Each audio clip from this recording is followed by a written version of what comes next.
This is not easy. Help! Rise and brine, my friends. This is PIKLE. Javier, Carmine. I go by a lot of things, but for ease of recognition, I'm probably just gonna stick with PIKLE. I am here because I had a stupid idea, which is how most of my favorite videos start. I decided to put a ridiculous restriction on myself for beating a game that has been beaten to death. Superhot was a very popular title when it came out in 2016. You couldn't escape seeing clips and references if you were at all in the online gaming spaces. The game at this point is long dead, but I decided that if I was going to try to start a channel for challenge runs, might as well try something that I haven't seen anyone touch yet. At this point, you're probably asking yourself, what could you even do with Superhot? It's not like it gives you a lot of options. You kill the red guys, they only move when you move, and you have to steal their weapons. What if I told you that one of these particular pieces to the puzzle wasn't necessarily true? You technically don't have to steal their weapons. When I first played Superhot, I played like people normally do.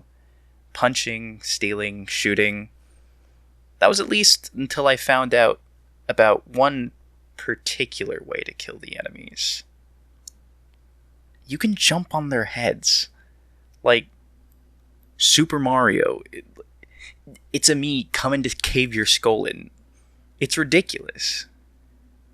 Of course, I didn't do this all the time. I still wanted to use all the guns and melee weapons to get the coolest replays.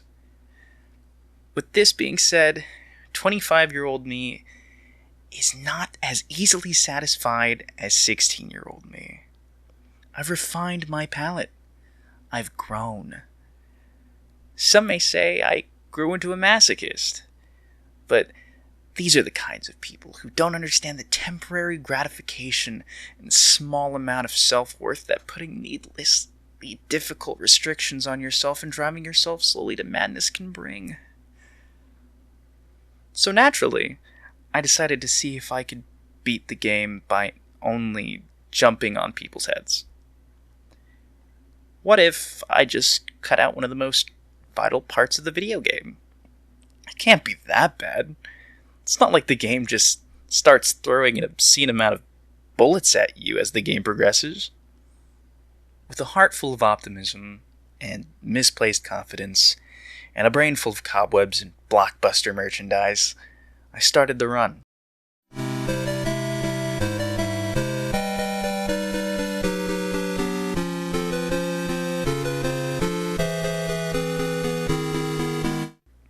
The game loads.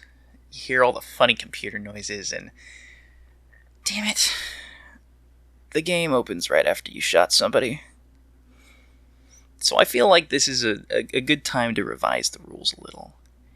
If the enemies are killed without my interference, that doesn't count as a failure. So this first kill shouldn't count, right? Well, now this should make the run far more likely to be possible. I cleared the first level so quickly. This should be totally doable. Level 1. Easy. Level 2. Trivial. At best. Levels 3 and 4 continue this trend. Slowly increasing difficulty, but everyone dies to the bottom of my boots. At this point, I think I'm just gonna breeze through this. This run is just about as easy as playing the game as intended. You just jump in circles, which makes you harder to hit, and if you hold the jump button, you enter a bullet time kind of mode that gives you a lot more control and precision on where you're landing. Jumping makes the game inherently easier because of how much easier it makes manipulating the enemy's AI. Level 5? Level 5 is just another stepping stone to my inevitable victory. Wait, rewind that. Play that again. I must have missed him, right? the hit and hurt boxes are a little wonky, so it's easy to miss the kill, but did I really miss him? So, turns out I can't kill this guy by jumping on his head. No angles work. Not even throwing something to stun him will move him from his scripted position. And it's not even just that he's scripted not to move. He's only scripted to not die to somebody jumping on his head. It's like the devs forgot a line of code when making specifically this one enemy. Guns? Perfect. You're good to go. Swords from trash cans? Even better. You can kill him with your fists. And now playing the game, you may go, well, if you punch him, like scripted, he falls into the train and dies to that. So technically you aren't killing him, right? Incorrect. The problem is, I thought so too. And then I realized the horrifying truth. When you punch him, he falls backward. But before he gets hit by the train, you hear the death sound. Which means that your punch is what kills him, not the train. It took 5 levels, 5 whole levels, to dash my hopes and dreams. You can't even beat just over a sixth of the game without failing this challenge. And so once again, I must revise the rules. I have to kill everyone by jumping on their head, except for the dingus with a reinforced titanium skull and glass jaw. After level 5, the run started to return to form. But my psyche was slowly cracking. The weird hitboxes on both my jump and the enemy's punch, which is far too large, mind you, was slowly starting to wear me down. Near misses and a ridiculous amount of received punches led to a lot of these levels taking longer and longer. The current world record at the time of writing this is just under 16 minutes. This game took me just under 2 hours to beat this way. And I know that the speedruns are ridiculously optimized, but in my first ever playthrough of this game, I'm pretty sure I beat this game in under an hour. We are talking about a 100% increase in the time it took to beat this game. So guys, this is me. After recording, I decided that I wanted to go back, get some B-reel, and I played through the game normally. After making dumb mistakes and rounding up, it still only took me like 45 minutes. This was a ridiculously long run for this kind of game. My wavering mental health aside, I was starting to blow through the levels, starting to find a groove. The challenge once again felt doable. To be honest, I was starting to get a little cocky.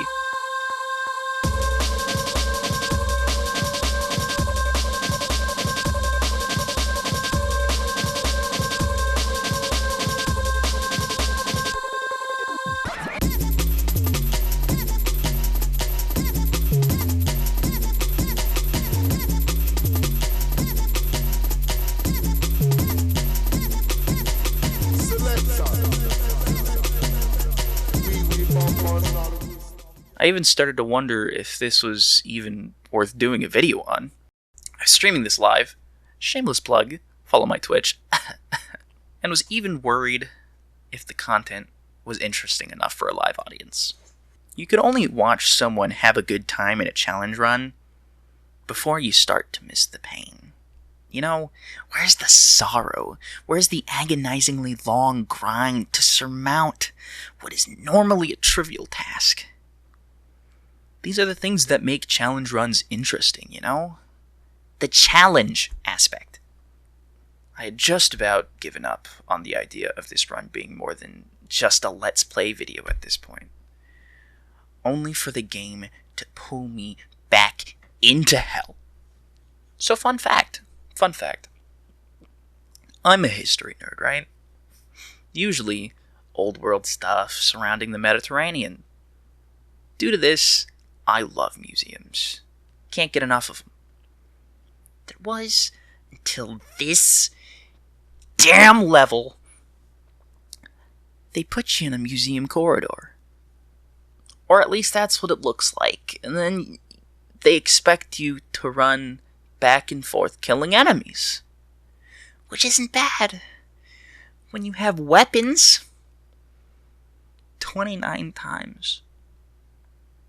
29 times I died jumping up and down this stupid hallway like I was playing Jump King. So many clean jumps and landings, only to get sent back to the bottom into the pool of tears that has accumulated at my feet. Considering this was level 16 and I was only now hitting my second wall, I should have been grateful. 11 respectively easy levels up until this point.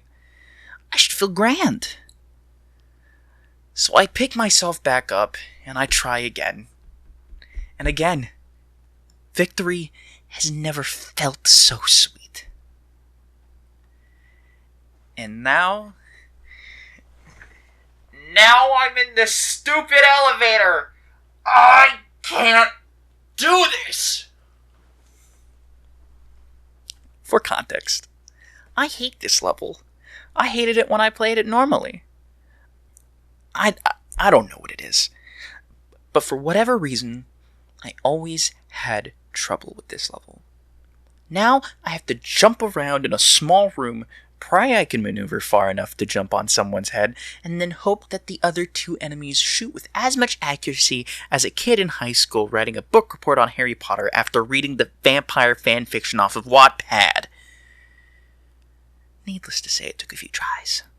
At this point, I was starting to lose steam, and hope for a completely different reason than before. 2 major walls, back to back. Imagine liking someone, and then finally convincing them to go on a date with you, and then you show up, and their mom accompanied them as a chaperone. After that, you just kind of assumed that that relationship isn't going anywhere. I felt like Icarus. My beautiful wax wings were starting to melt, and I started to plummet. It was at this point where the difficulty spiked. The run was actually challenging again.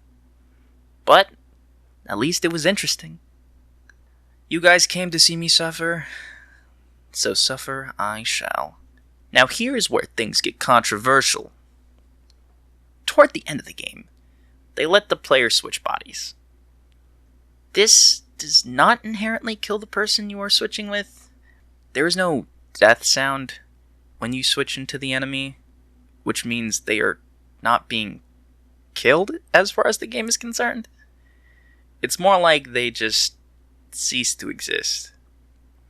But that could technically be counted as a kill, which means the run is dead once again. You are forced to switch bodies with an enemy as the tutorial for the mechanic dictates. Similar to the one earlier that makes you punch Mr. Glassjaw. I'm kind of torn on whether or not these count as kills. At the beginning, I used it for 2 levels, the initial tutorial level, and then also the following level. Again, there's no death sound, so it should be within the rules, but I ultimately ruled it against the spirit of the run, and opted not to use it for the rest of the duration. It just felt like it made the run too easy.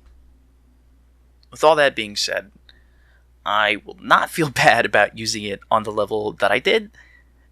The level titled Stair, which is ironic as there's no stairs in the level. There's only ramps. You're stuck in a construction site, and you have to run up and down a spiraling set of ramps and kill a bunch of people as the game dictates.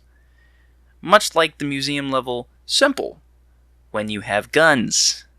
This is another level that I hated when I played through the game normally. This level and the elevator ones were ones that I didn't have fun with.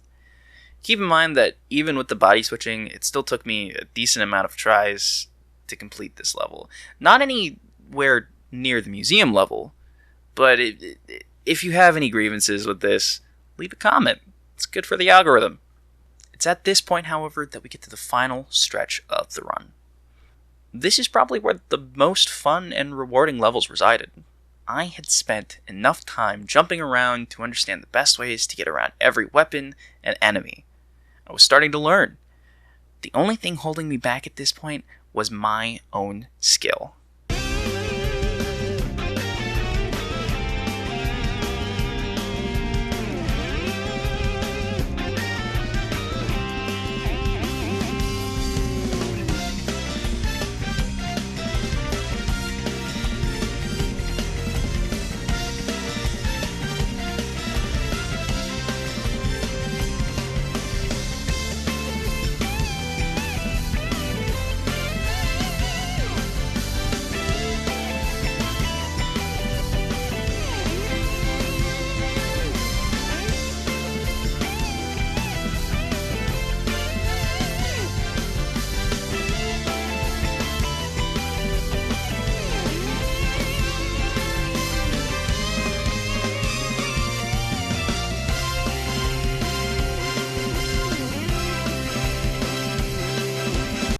Six short levels later, and I'm at the core.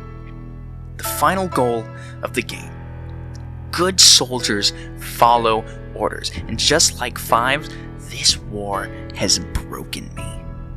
No longer do I care about right or wrong, for that is not my purpose. I have but one, and that is to jump.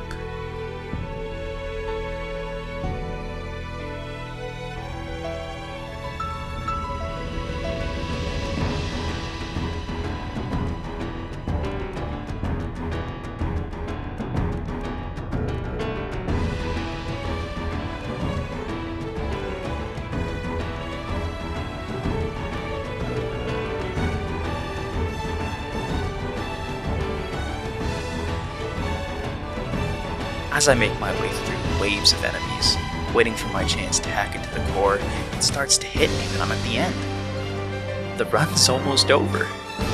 Gonna be honest, I thought that there were gonna be way more run-ending scripted kills.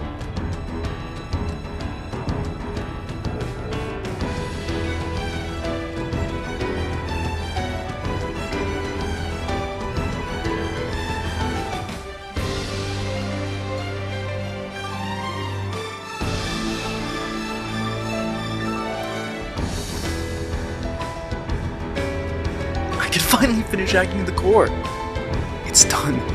It's finally over. Wait.